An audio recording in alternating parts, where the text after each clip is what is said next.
Hello, thanks for joining me today. I hope you're doing great. I hope you're enjoying God's best. I want to welcome you once again. It's a beautiful day, a day God has made, a day for us to rejoice and be glad in it. So, thank you once again for joining. Today, we are going to be looking at one major part of our lives that oftentimes we fail to remember.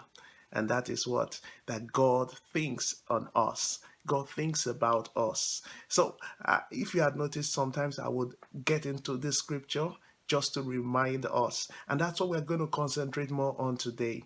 God's thoughts for you, God's thoughts for me. Bible tells us in Jeremiah chapter 29, verse 11, He says, I know the thoughts. This is God speaking. For I know the thoughts I think towards you. For I know the thoughts I think towards you. These are thoughts of peace, not of evil, to give you an expected end. He said thoughts of peace, thoughts of goodness, not to hurt you, not to harm you, not to cause evil. But at the end of everything, it is meant to bring you to your expected end. There is an expected end for you, but the most important thing is that God is always thinking about you. He is concerned about your beginning, He's concerned about where He wants to take you to. So, friends, you might look like, oh, this is a very tough situation. But one thing I want you to remember, God is still thinking about you. You are God's divine project. He will not abandon you.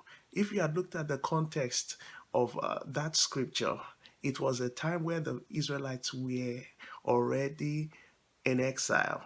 They had already been captured and taken to Babylon. But God told them, He said, in this place, just keep on developing yourself. Just keep on doing things because at the set time, I will bring you to your place of honor. So, and it's the same thing God is telling us today. God thoughts are really, really great towards you. Keep on doing the things you need to do. Keep on adding value to yourself. Keep on developing yourself. Keep on praying in the midst of the environment you are in. Pray for that environment. Pray for God's plan for your life and keep on preparing yourself because at the end of everything, God will take you to that place of glory. I want you to remember that God's thoughts, He said in Psalms, He says, my thoughts are higher than your thoughts. God's thoughts are greater than your thoughts. God's thoughts, even in the same side, it says God's thoughts are deeper. So that means God's thoughts, it is all embracing, all encompassing. So God's thoughts for you, they are never, they are non-negotiable because He created us and He is committed to bringing what He had in mind for creating you, for creating me to pass. David recognizes, he said, oh, I am poor and needy, yet God thinks on me. Are you here? You feel like, oh, I don't have anything. I have no friends. I have no resources. Does it mean that God thinks of me? It seems like God does not care.